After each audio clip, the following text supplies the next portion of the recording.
Good evening, everybody. How are you?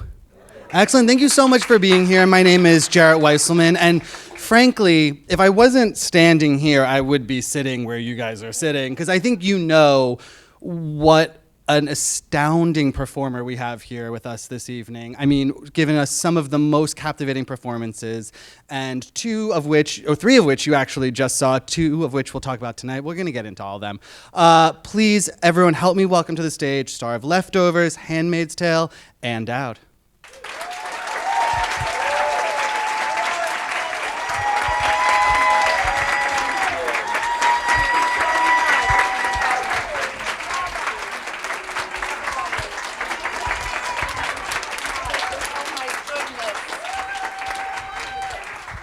I will tell you, there's no place I would rather be. I feel so at home and so loving of all of you. I cannot say. Thank you. Well, thank you so much for being here with us this evening. And I'm going to start by saying congratulations, because you are double Emmy nominee Ann Dowd right now. Oh, my goodness. Thank you. You have Best Supporting Actress for Handmaid's Tale, Best Guest Actress for Leftovers, and this actually upset me a little bit, the only nomination in the history of The Leftovers, which feels like such a crime because that show was so incredible. I don't know how to... Yeah, I agree with you. I think it's... You're repping for them, man. You're keeping... Yes, that's it. I will hold the torch, may I? Yes. Thank you. Well, I would love to start there, because going on that Leftovers journey, from top to bottom was such a marvel of storytelling, of acting, really expanding the mind in so many ways. But that can't be apparent to you, from the very beginning of what a show has the potential to become. When you first were approached about the role way back in season 1, what did you think about this woman and this world? Okay, so now I'm going to tell you really how dumb I was. Let's just get right there.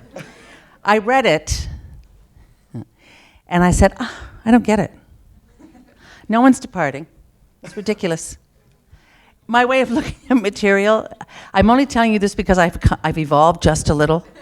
I said, I don't. And my agent was kind of silent on the other end, thinking, okay, she needs help, needs assistance.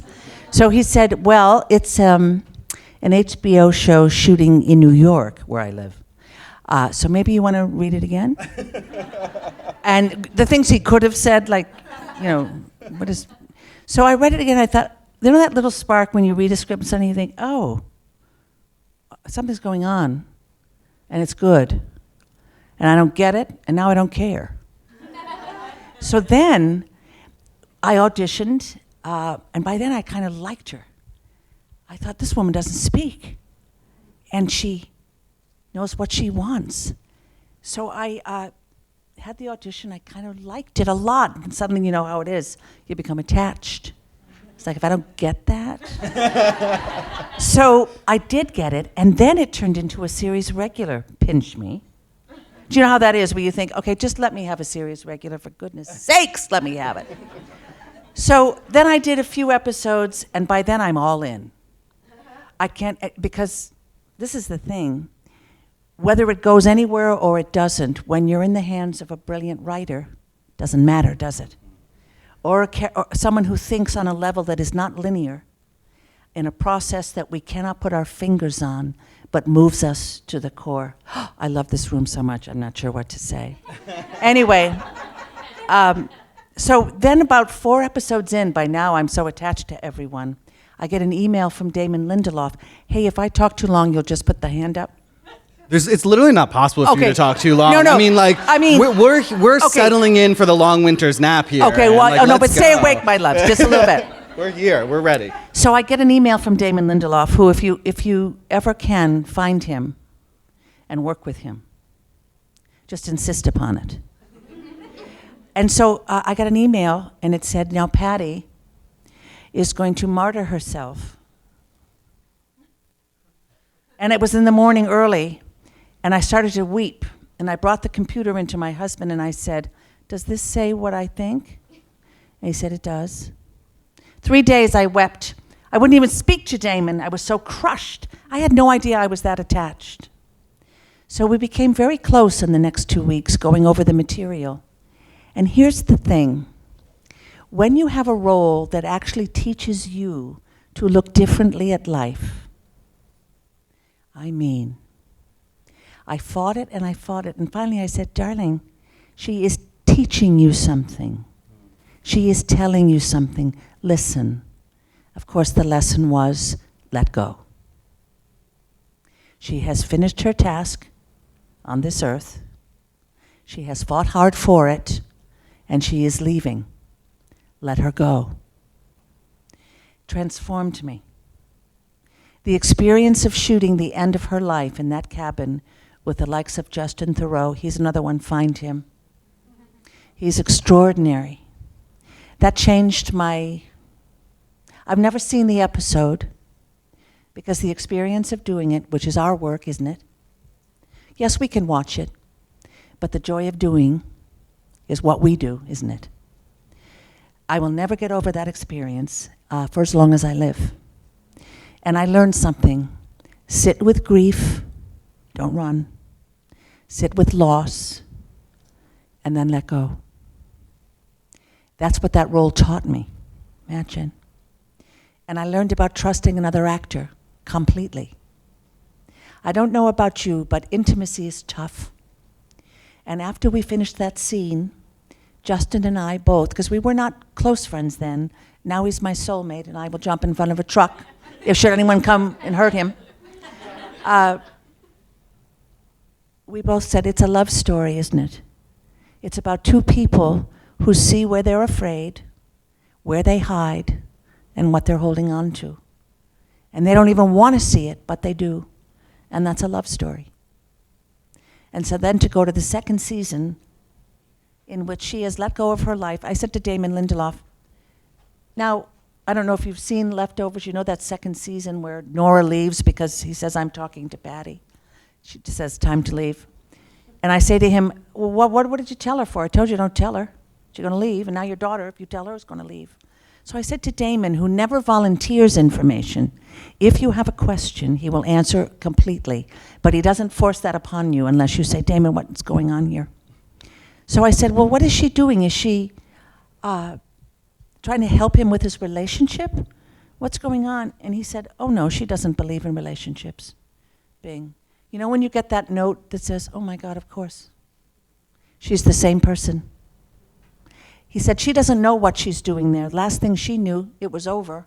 And now she's in a truck next to him, and he's driving her crazy, and she doesn't even know why she's there. But as the season unfolds, and she begins to, and she is able to say out loud, this is my biggest regret. When I had a chance to let go of this abuse, to find my own way, I had the money, I won in Jeopardy, and I didn't leave. She tells him that, he holds that burden, and then says, let me help you go. That to me is such an, and then she comes back in season 3 to say, and let me return the favor. Where you hide, sweetheart, where you're afraid, we're gonna blow that world up so you can never go back. Come on, come with me. All right, listen to what I'm saying. This is what we're gonna do. I'll never get over that series as long as I live. And generally speaking, I can't even talk about it because I start to sob because you don't know where Damon Lindelof took you. All you knew is that you trusted and loved him. And the same with Justin, Tom Perrotta. I'm attached to that whole cast. I didn't work with most of them. But because of that experience, and I hope you all have those, because that's what restores us, isn't it? All the hard work, all the rejection, all the loss, all the what am I doing and why can't I get a chance? You have experience like that and you remember why you fell in love. Anyway. I feel like I understand the Leftovers better. I feel like I understand life better just after one answer. Oh my goodness. Well, you know, you bring up 75 amazing points that I want to touch upon now. So delicious. I mean, here's the amazing thing about the opportunity as an actor you were afforded with Patty, because you got to take her on such different journeys in every season. I mean, as an actor, the idea of playing someone for an entire season who does not speak had to have been so enticing because it's all listening and it's all here. I mean, what was it like preparing to be someone who has to emote solely through their expression and through body language and never sort of say what's on their mind? Well, I know everybody in this room knows what it is, because I panicked. I thought, what? Because we rely on our words. Hello. Remember the phrase, use your words to get what you want. We were all taught that, weren't we? Well, what you realize is that when you're not speaking, it's the same thing. What do you want? Who do you want it from? What is in your way? And what am I going to do to get what I want? And when you're not speaking, you have all the power, because everybody around you is scrambling to get the drill. It's brilliant. It's powerful. It keeps you on your game because you have to identify. It's those verbs. What do I want? What am I going to do? It takes you out of your head and straight into the room with your feet on the ground. It's fabulous.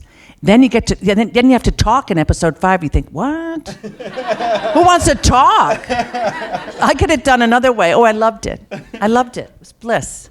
You know, but what's really interesting about that show, and you were sort of talking about this, is that for so much of it, there was so much analysis that probably had to go into it to understand it. I mean, when you're working on something, and we'll talk about The Leftovers specifically here, do you need to, as an actor, truly understand what is happening in the big picture in order to make the scene work? Or as long as you understand what's motivating Patty, you can make the scene successful?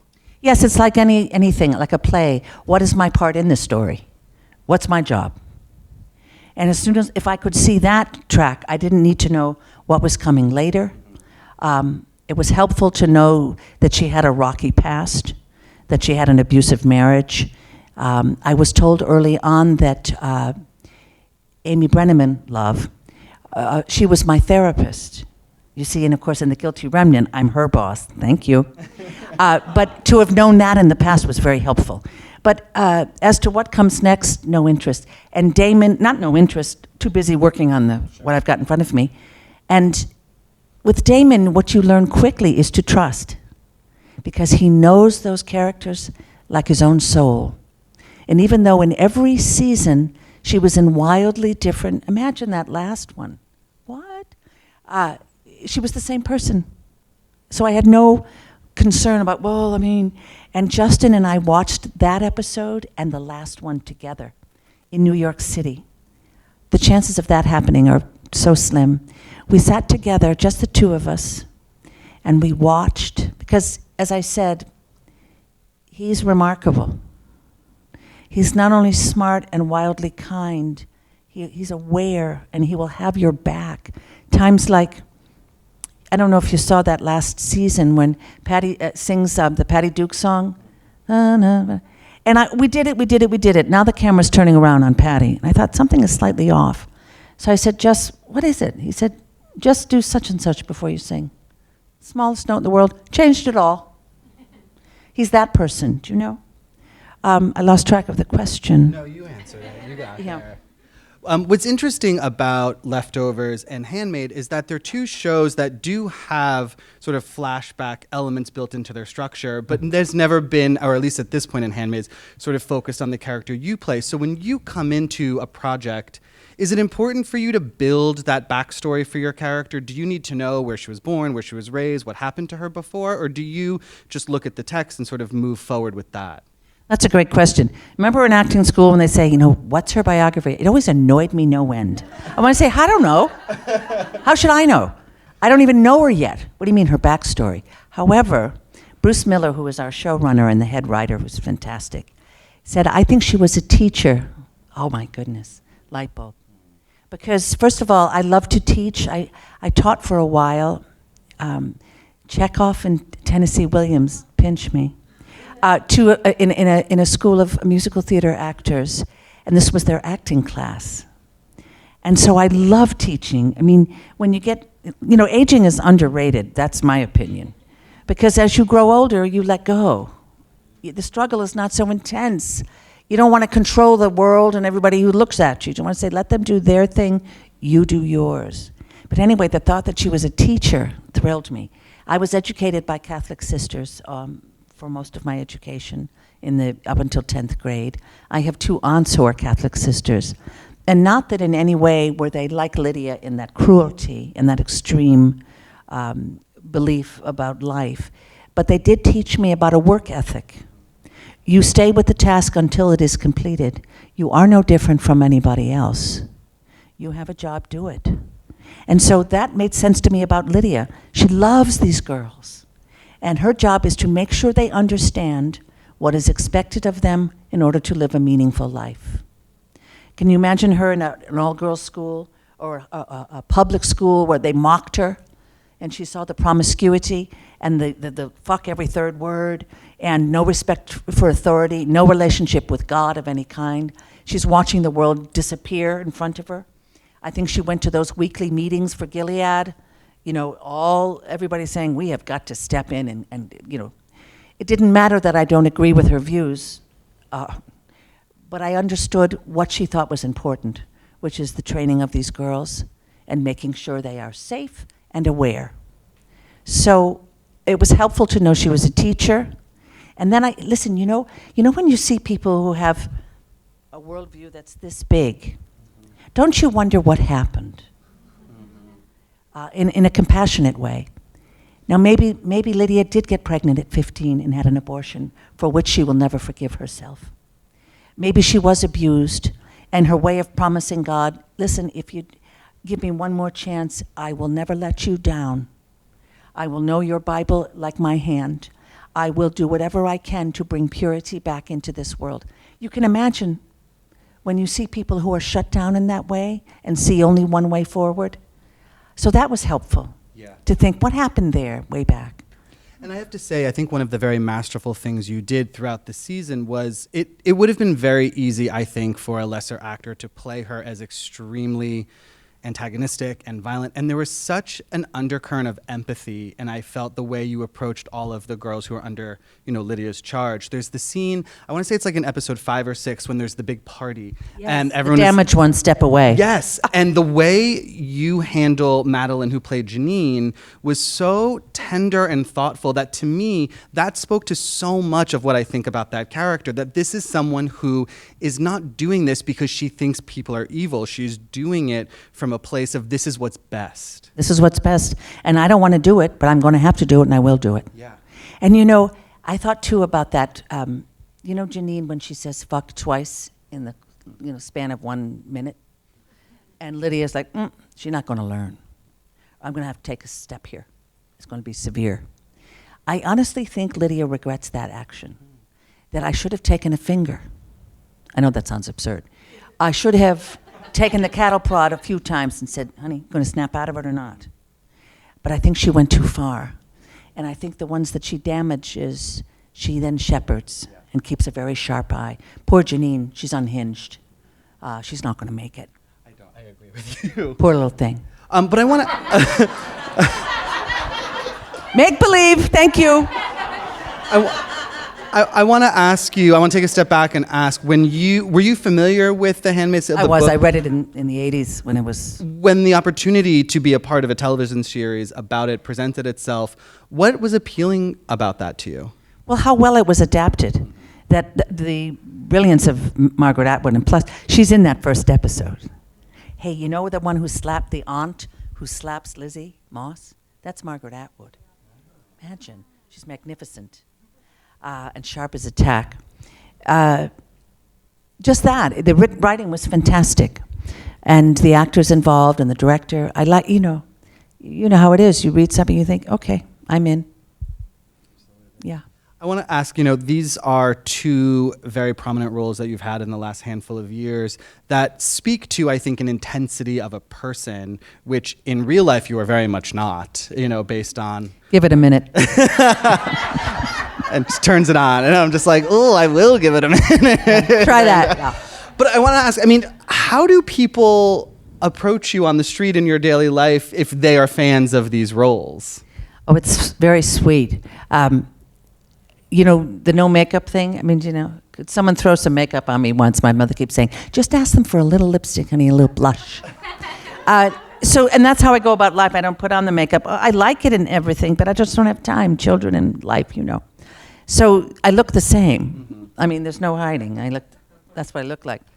And people are generally very, very sweet and lovely.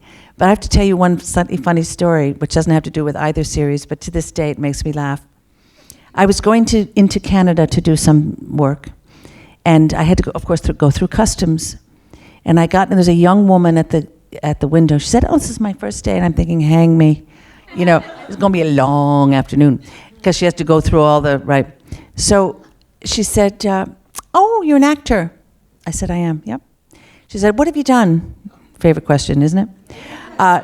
So I said, "Well, do you watch television?" "Oh, yeah, I do." "Do you watch HBO?" "Oh, yeah, I love HBO. I just saw, did you all see True Detective, by the way? Anybody? Okay." She said, "I saw True Detective." I said, "You did? You saw the whole thing? Did you see the last episode?" She said, "Yes." "Oh my God, it was intense." I said, "It was." The sister who with the brother, she went, "Ah!" And it was one of the funniest things I ever heard. I laughed so hard. She literally, it clicked, she blushed, she went, "Ah!" And she hid her face. And I got my customs papers done. But that was just the sweetest thing I ever saw. The poor little love. But people are fans, you know, that's why we have careers, isn't it? The audience, when they're appreciative, it's so lovely. Hi, how are you? Very well, thank you. Thank you. You mentioned the no makeup is something that has happened with both of these roles recently. I mean, is that something you as an actor bring to the table? Is it something that is just implicit in the characters, or is that a product of a conversation? I mean, there's no way you can argue for makeup for Lydia. What are you going to say? Like we joke, I said the fake eyelashes, and when are they coming? You know, it's not happening. And you know, we do the show of sitting in the makeup chair. Morning, how are you? Good to see you. 2 seconds, done.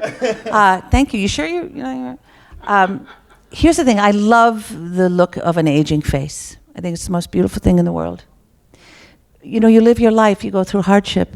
You go through joy, and it's expressed in your face. Hit me. I love it. So I don't. You know, I'm self-conscious about my weight. That's always been up and down, you know. That brings me some version of shame. And it was very funny, during the Leftovers, wearing white head to toe. My mother, whom I adore, and she's so loving, she said, "Honey, do you want to speak to them about wearing black?" Just see what they say. You know, the darling, I mean to say. And see if they can put on, just ask for a little blush on, because you've got such pretty eyes. Mama, you sweet dear. We're going to move on from that. But really, truth be told, I think as one ages, don't you love to see that when you're watching and you say, "You didn't do any work, did you, on your face?" And it's beautiful. And your wrinkles, you earned them, didn't you? It's the story of one's life to a degree, and I love it. So I don't have that gene of, "Oh, God, help me." Because I never was hired for my looks. I mean, do you know? I think my face is just fine. It's an every man's face, and you put makeup on and it gets prettier, and you take it off and it gets plainer, happy as can be. So I don't attach to that, if you will. And with Patty, I mean, what are you going to say again? And the file, you can't say, "Where are the false eyelashes?" It's not coming in. It's not going to happen. Yeah. You know. Absolutely. But I mean, I want to ask you, because the other project we saw was Compliance, which is such a phenomenal performance. Yeah. Oh, thank you so much. Thank you. Appreciate it. Do you in any way feel like your career is sort of split into like a before Compliance, after Compliance? I would say so, yes. Yeah. In terms of opportunity, for sure. Yeah. I mean, it's hard to know at the time. I would imagine it's one of those things that happens in retrospect. But I mean, did you feel like Compliance was any more special when you were making it than all of the other projects you had worked on?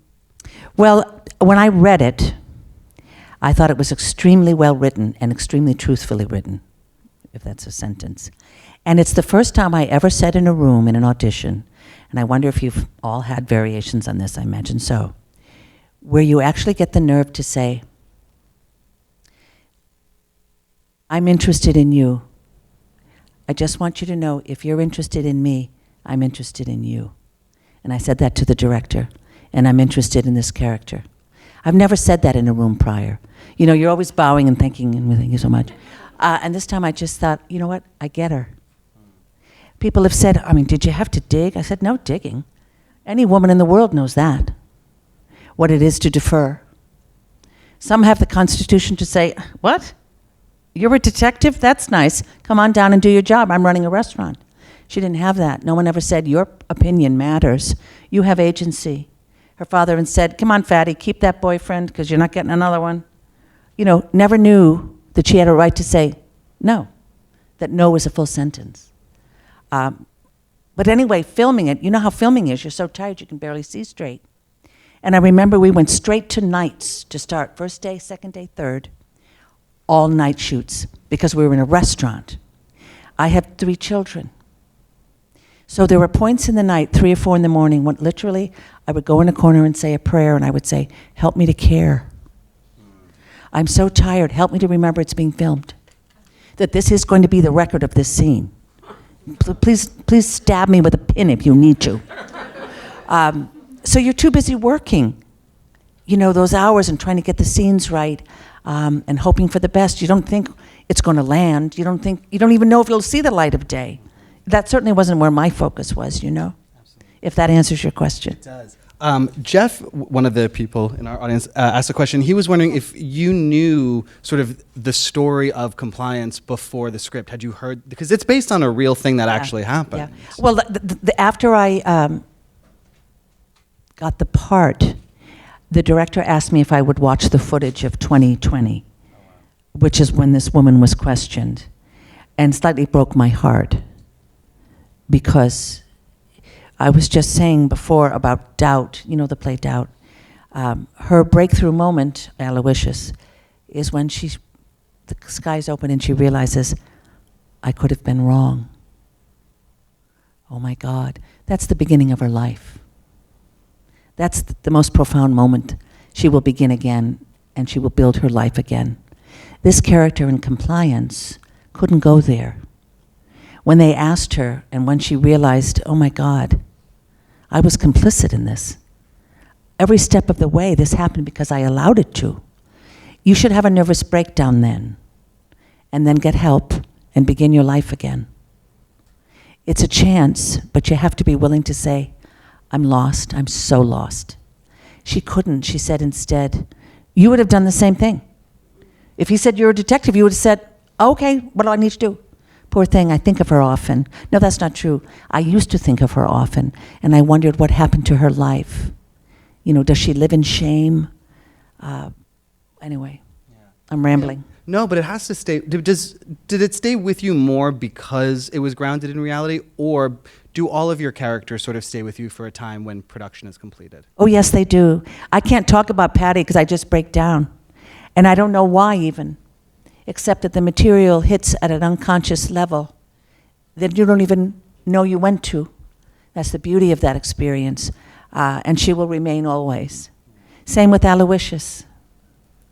I don't know why necessarily, except with the writing, of course, and the experience of it.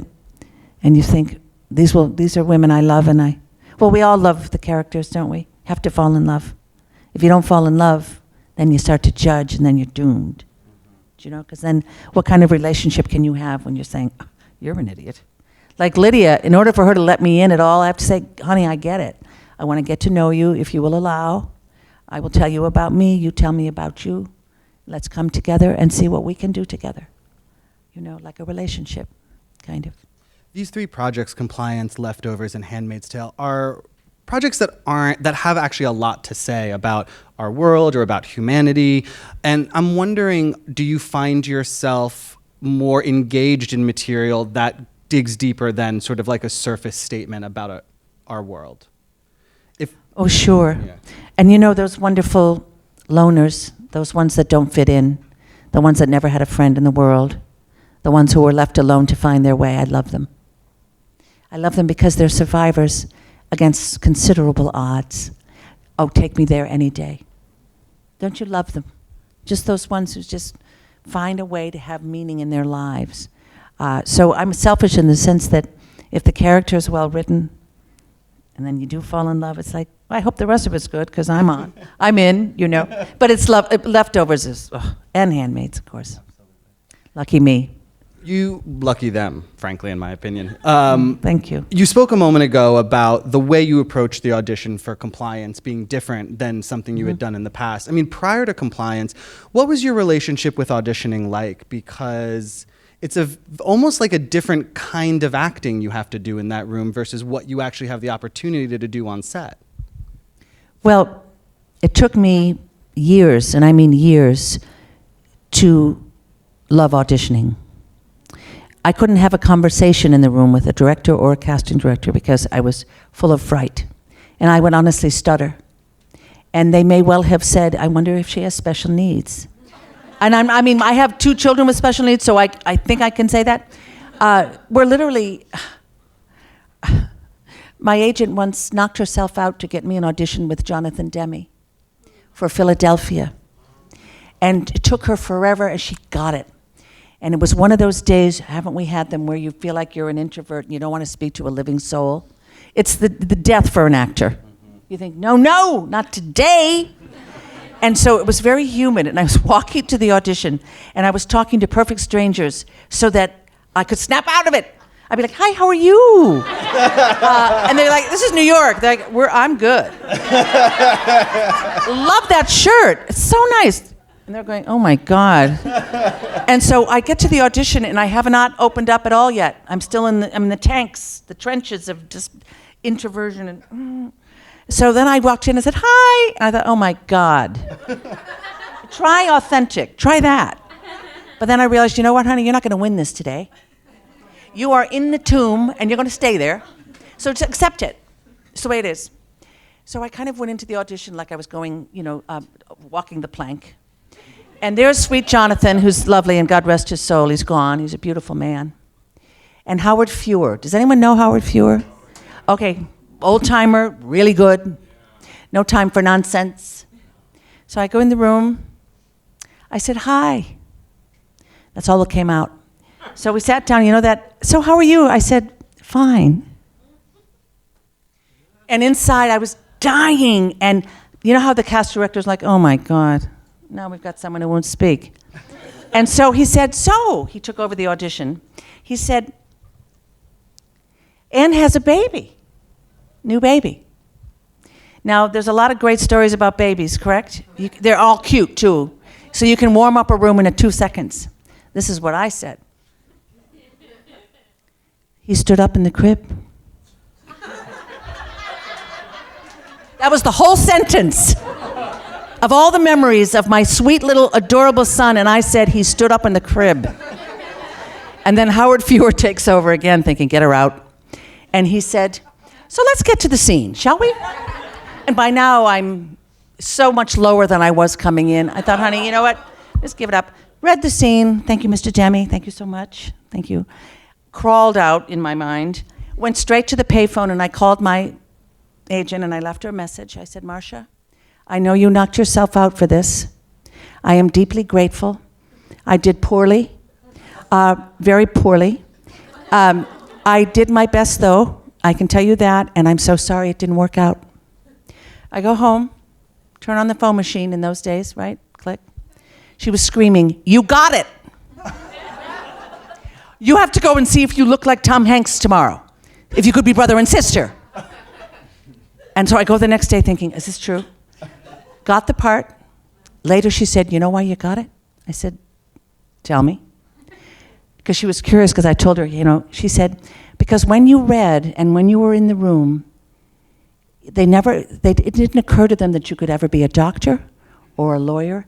You were clearly a mother who hadn't had sleep, who was just trying to keep her kids afloat. All I mean by that is you never know. Okay, so that's a little, can you even? But auditioning to me is one of the most wonderful things in the world, because it didn't dawn on me till very, very late in the game that in fact we run the audition. It is our time. Now they think they're running it, and I get that. It's their office, they called us in. But we have that role in the room at that time. It is ours for the doing. And once I caught on, darling girl, it's all yours. You don't want from them, you don't need from them, because you have. So suddenly there's that element where they're thinking, what's going on here? You know that dynamic, that little secret we have? I know this woman. See, I know the character. You don't, I do. And she's mine. And so you don't pull or push or chase. You just do. And then you leave knowing that secret. She was mine, she is mine, and she's lovely, and I love her. And they don't know what hit them. Now, it doesn't mean you're going to get the part all the time, does it? Of course not. But we did what we had to do in that room. That was our job. And I used to wail after every audition I didn't get. And I mean wail, like some loon. And one day, I swear to God, in the middle of a wail, I was like, and then I went, and I stopped in the middle, and I said, you're choosing this, dear. You are choosing to lose it after every role you didn't get. Why are you doing that? That role wasn't for you. It's not yours. That's not why you were in that room. You were in that room to experience her and have a relationship in the 5 minutes you were sitting in that room, and then it was time to let her go. If she comes back, she's yours. If she doesn't, she's not. Stop the nonsense this minute. Don't put the energy into that. Loss, rejection, none, doesn't matter. And I say to my students when I have the privilege of teaching, we're actors. We came into the world ready. We don't need protection against rejection. Our time will come. We are the captain of our ships. There is room at the table. However long it takes, if you feel you're on the right track, you're in charge. And so I said a little thing before, after I realized, stop crying. I said, I wonder if I said a little something before I go into the audition. I wanted to test this theory, that if I say to that character before going in, honey, would you show me something about you that I don't know yet about you? Whether it's physical or whether just a little something in the way you speak, would you help me out in the room? And without fail, it happens. It's subtle, and it's so affirming. I don't even know whether you get the role or you don't. That's not what defines our lives. Ultimately, we want the job, and we'll get our jobs. But we're so, I shouldn't say we, because you're probably far more evolved than I. But I used to think they were in charge. No, we are. We are. For what we need to do, it's our. Everything will sort itself out. Anyway, that's a very long answer. It was a very good answer, so happy to have been on that journey. I'm curious, when you do get a role, whether it comes from an audition or from an offer, however it comes, what are sort of the first things you as an actor like to do to build out that character? First of all, he just said that word, get an offer. Okay. Okay. I still, when I say I hear you have an offer, I think like this. I'm sorry, what? Did you just say you have an offer? I love to audition, but hey, that offer's pretty great. Know what I mean? It's like, yeah, okay, I have an offer. And first you think you have to say yes to, you think, of course I'm doing it. And then you realize, you could actually read it first. This is what my training was pre-med for 4 years. I may have already said that. And in pre-med, you have to get A's or you're not going to go to the next step. And so the chemistries, the physics, everything. And you end up leaving college 4 years in so anxious and afraid and overstudied and lost yourself along the way. And then I went into acting school afterwards and I applied the same technique. No. All right, I want to get to know you now, character. I'm Ann Dowd, and I'm going to play you, and I'm going to know you, and I'm going to do this and this and this. Well, of course, the door gets shut in 2 seconds flat, doesn't it? It's like, I'm not talking to you, girl. You think you're going to just strangle me until you know who I am. No, you're not. So now I read the material, and then I read it again, and then I read it again. And I say, darling, when you are ready, would you let me know what's going on? What do you need? What do you want? Help me to understand, and I will do everything in my power to make sure you get it. And it becomes a relationship. So it's just stop with the controlling, Ann. Take your hands off. Because the roles speak to us in many ways, don't they? In the way we begin to think. In the way we begin to... I remember doing a Law and Order once, early in my career. And, you know, any job, you can't get there fast enough. You're so thrilled. Well, this is with Dennis O'Hare, who was playing a schizophrenic. He'd break your heart in two every time. He's so good. I was playing his sister. And for some reason, I could not figure out why I didn't want to go to work. I did not want to go down 23rd Street to the studio to do Law and Order for a perfectly lovely role. And I said, well, you better go down and observe the first day because you should see what's going on. I thought, what are you doing? You know, what are you done? Is the flame out here? What's the problem? So I went down and I watched it and I pretended to be interested. Hi, Dennis, how are you? And the director and everything went home and thought, oh, I don't want to go back. I really don't. I go to shoot the next day. I shoot the scene in which she's trying to talk about her brother. And she can't. And then it dawned on me, she doesn't want to talk about him. She doesn't want to see him suffer. She wants to be away from his life. I said to myself, honey, there it is. The message was coming loud and clear, and I thought it was all about me. Not about me. It was about her. I don't want to get involved. It was such a... I was so grateful, I couldn't even speak. Anyway. That's so interesting. So, I mean, do you feel like, I mean, because you did, I mean, you studied professionally acting. I did. You studied probably a bunch of different methods. Do you feel like you're pulling from different ones, or do you feel like you've kind of created your own approach that really just works for you? Well, I was very fortunate in my training in college. You see, it wasn't a school that had theater as a major. So it wasn't a conservatory. I went later, which took me 10 years to get over. I don't say that disrespectfully. But this acting teacher just basically let us know, this is based on human behavior. Keep the drama out of your life. Get to know this character. What does the character want? What's in the character's way? And what are you going to do to get it? Keep it simple. Keep it truthful. Stop the hoo-ha and the shenanigans and get down to work. That's all. To have that introduction, and then I did a play with a Russian director, and I'll never get over that, the Russians. Because, you know, to them it's not something you do in the day, it is your life.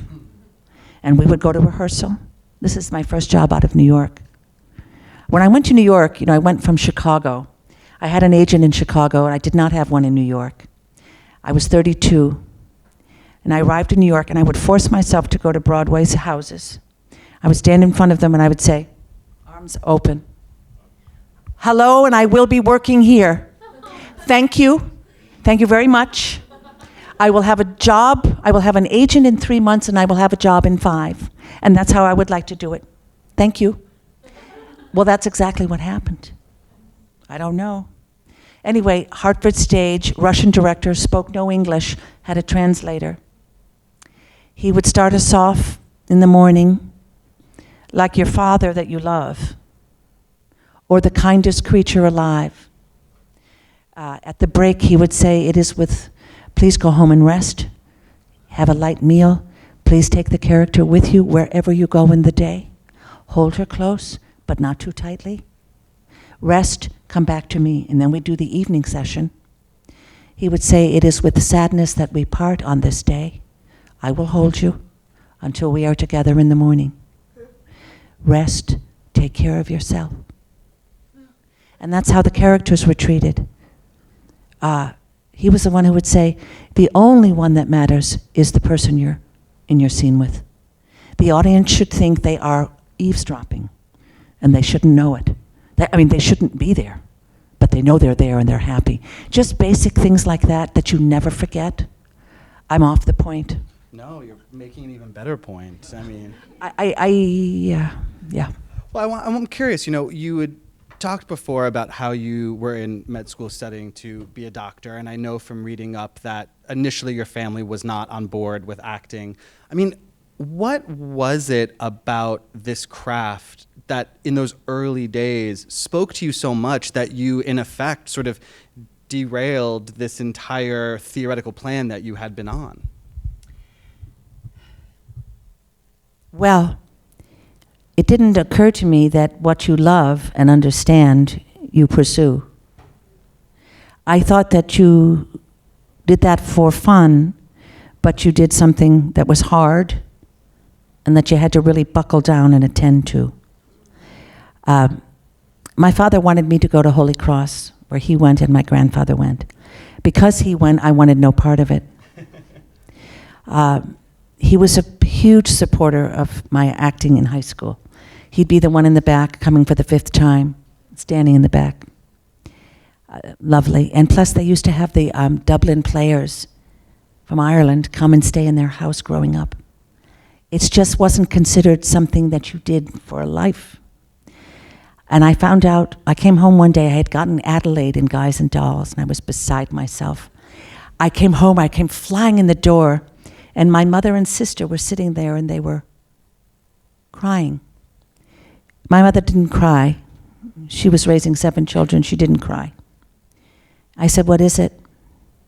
And she said, your father has between 2 and 5 years to live.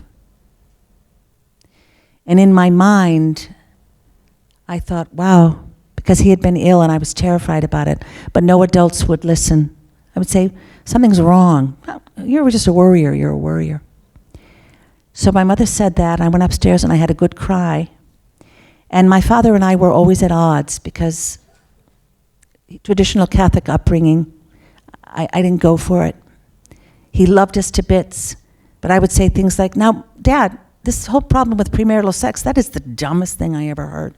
If you don't have sex before you get married, you're going to get married to have sex. That is a bad setup. And say, and I appreciate your mind, but you may not have that opinion. So we had that kind of back and forth. That's a phrase, you may not have that opinion. Is that genius or what? The first time I broke up with a boyfriend, he said, he broke up with me, let's get clear here. And I gave him a present anyway, the Christmas present, and my father, I had snuck out to give it to him. And I came back in, my father said, you didn't give him that present, did you?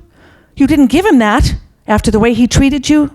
And I said, Dad, I didn't get it for you or for me, I got it for him. And I started to cry. Of course you did, because you're a very kind person, of course you did. Very good, that was the right thing to do, of course you did. Do you want to play gin rummy? This is my father, do you know? Trying always. So here I find out he's dying. I went down to his office with a rose, and I said, do you have a minute? Do you ever go to your father's office where he works? Because you're not in trouble when you go there. You know what I mean? The rules are different. You're in public. Whatever you did at home 2 days ago and you were grounded for, not today. It's kind of nice. It's formal. It's not emotional. So I said, do you have a minute to visit? And he went, yes. Is everything all right? What's going on? I said, no, I just wanted to chat. So we went in his office. We sat down. And I said, I just want you to know I'm going to Holy Cross. I don't know why I was fighting you, but I'm going. And I'm thrilled. He said, are you sure? Do you mean it? You think I had given him, I don't even know. And then I said, and you know what else? I'm not going to go to summer theater this summer. I had wanted to go, but he wanted the family together in the summers. I said, I don't know why I was pushing. I don't want to go. I want to be with the family. He said, oh, are you sure? I said, I'm absolutely positive. And I said, and I got Adelaide in Guys and Dolls. And he stood up and he was the happiest man. We walked arm in arm to get the tickets for his trip. And he died 6 weeks later. Wow. He was gone. So when I went to Holy Cross, I wanted to make him happy. Do you understand? And proud. I wanted to say, I will do what I said I would do. So I stayed in it, you see. Not because I didn't believe in it, I did. But I wanted to say, you know what, I meant what I said. I will do it. And then it wasn't until the end, and my roommate in college, her brother drowned. So we both knew grief, and we both knew we lived in a world that was separate from so many other worlds. You know, when you lose someone, you think, wow, I'm pretending to be functioning. I'm not really.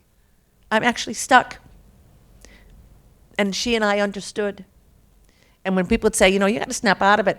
You got to pull yourself up by the bootstraps. We'd look at each other and we'd say, no, we don't. These losers. You know what I'm saying? You go ahead and pretend. It's like the Leftovers throwing a parade. Stop the nonsense, baby. It's over. I'm exaggerating. But anyway, she said, do you really want to do this? This is senior year. Do you really want to? I said, not really, no. She said, don't you want to be an actor? I said, yeah, I do. She said, why don't you? So my friend came and said, I know there's an audition for theater school at DePaul. You want to do it? I said, yeah, I do. And then I did. And I never looked back. And my mother, raising 7 children, the youngest 6, imagine, on her own, first said, no. You know, the one kid who's going to be a doctor, just get it done. But she's the most delicious person in the world. Took her a minute or two, but then she was all in. Just ask if you can wear makeup, honey, and then wear black, and we're all good. Anyway, that's that story. Oh, my goodness. Thank you for listening. Thank you so much. Would you like some? Oh, sweet girl. Isn't that lovely? Because I have fake eyelashes on, I'm just going to tell you. Kind of cool. Oh, anyway. Thank you for sharing that, by the way. I'm sorry. I thank you for listening.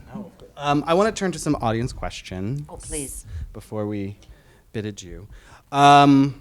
This is an interesting question. You know, one of the things that I find so fascinating about your career is that, you know, you have been in some amazing television. I mean, I wrote like Lorenzo's Oil, Philadelphia, App People, X-Files, NYPD Booth. Like, the resume is incredible. And so I'm wondering if you ever felt like your career was not what you wanted it to be in those days. I went to work one day. I was 30. I went to a waitress job in Chicago with the black pants.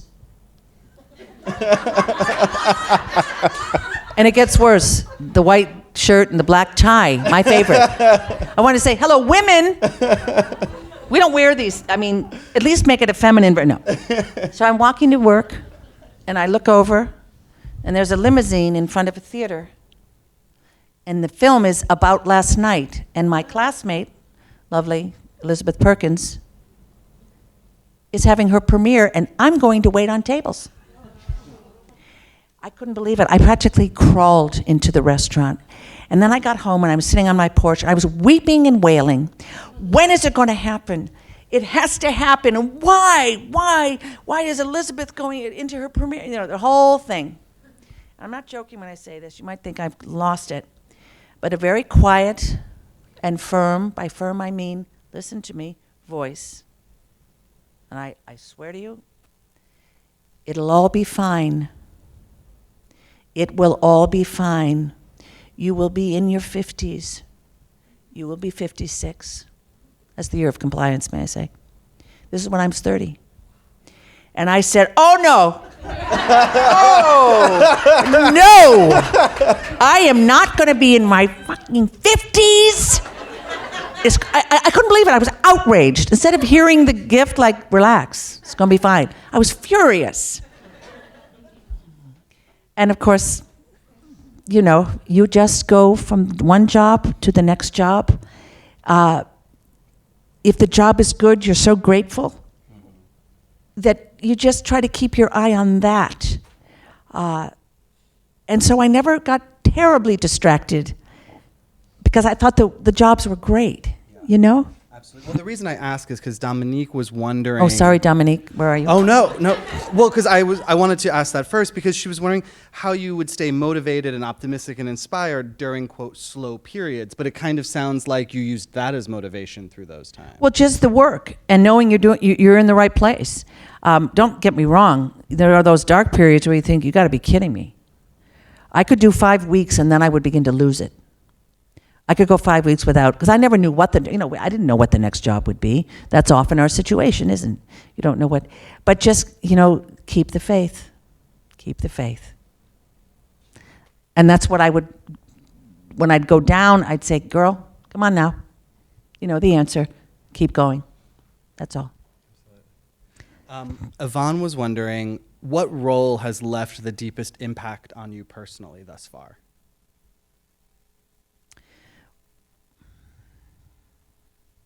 Oh gosh, so many, you know. Of course, I will say Patty because I still don't know, I still don't understand her fully, and she draws me still. That just knocked me out, that experience, in a brilliant, beautiful way.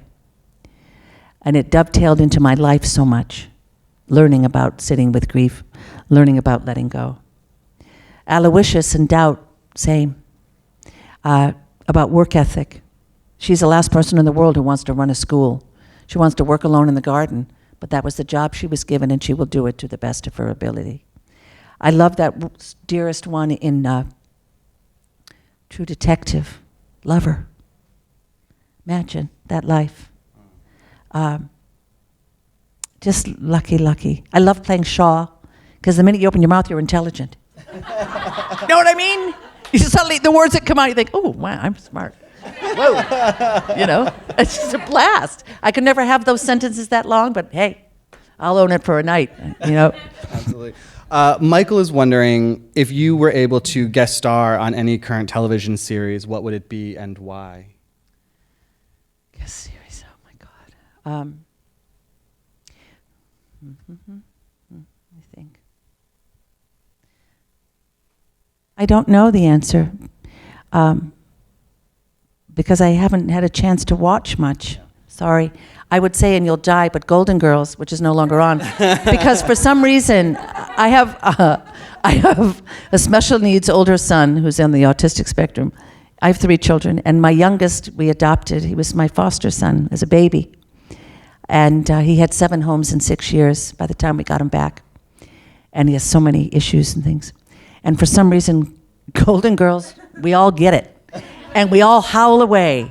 Do you know what I'm saying? I mean, I don't know what it is, imagine. All ages, we just said, that's not helpful. Sweet Michael, where are you?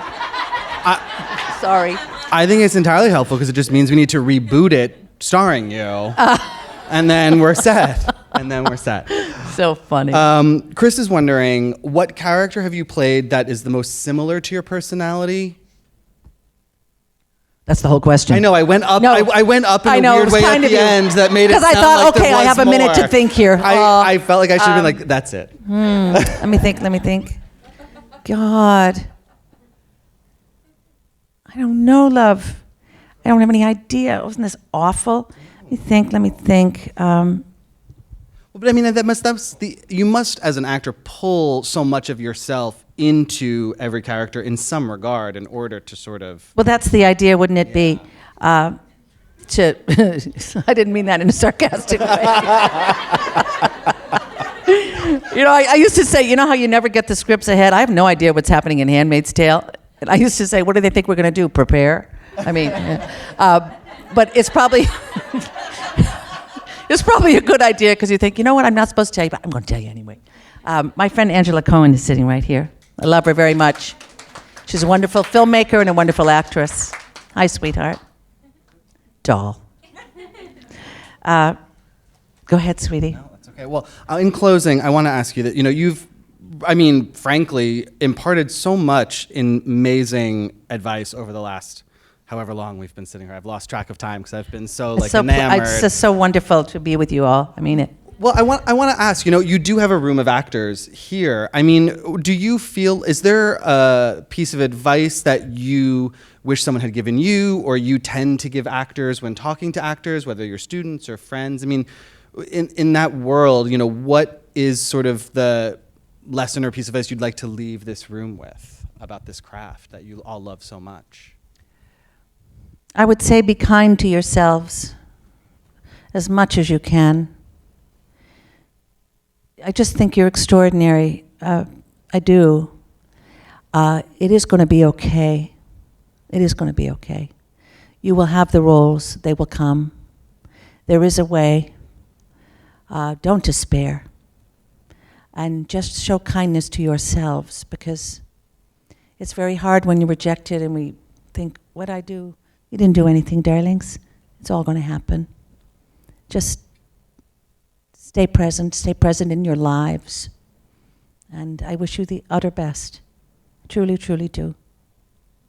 I wanted to, this is slightly out of context, but I wanted to bring this up because, well, I don't know if it will be relevant, but I used to love the show NYPD Blue, remember? I thought it was so good and so well written and so well done. So finally I got a part on NYPD Blue. And it was the wife of a sergeant who was found dead in the back of his cruiser with his mistress that the wife knew nothing about. So it was a boys' club, kind of, let me just say. Even though there was a woman directing, she was there in name only, as we say. Not now. And so I couldn't figure out what the character wanted. I could not I understood emotionally where she was at, but that's not helpful, is it? You can't build a character on, I think I know how she feels. Well, good for you, because you're going to have to repeat it all day, so you better have a structure there. Couldn't for the life of me figure it out. And so we went through the rehearsal in the morning, and then we blocked it for camera. And then we took a break, and I went into the trailer, and I sobbed. I called my husband. I said, I can't do it. I don't think I can do it. I can't go back in because I don't know what she was doing. I don't know what to do. He said, well, you know, you've done it before, honey. You're going to be fine. Just take a breath and go back in. And so I went in like I was going to walk the plank, and I was going to end the career today. And so I went in, and David Milch was there because everything goes by him before it shoots. And he likes actors. You know how you can tell right away, right? The directors who really love actors. It's kind of great that we're not big babies who want attention. We actually have work to do. And the vulnerability is so that we can do the work well. You know, we're not children. We have work to do. And lucky you that we are vulnerable, because guess what? It takes that. Anyway, he was very lovely. So we went through the scene, and he said, you have a very powerful emotional engine, don't you? I said, I think so. He said, do you know what she wants? And I said, no, I don't. He said, protect her honor and the honor of her husband. Protect his honor. Suddenly, all anxiety, all fear, all regret, all judgment fell away. I never looked back in that scene. I didn't care how it sounded, how it looked. I went after protecting the honor of my husband. And the fact that that man illuminated for me at a time when I didn't know what to do, so clearly, I went and got in the car and I wept from sheer gratitude that yes, when we know what we want, it's a ticket to heaven. And that, I'll never forget that experience. I don't know where that fits in with this conversation, but it always moved me, you know? Anyway. Ann Dowd, thank you so much for being here. My gosh. This has been absolutely incredible. Thank you. Thank you so wonderful. much. Really I wish you all the best. All the best. Thank you. Thank you, everyone. Thank you so much. Appreciate it.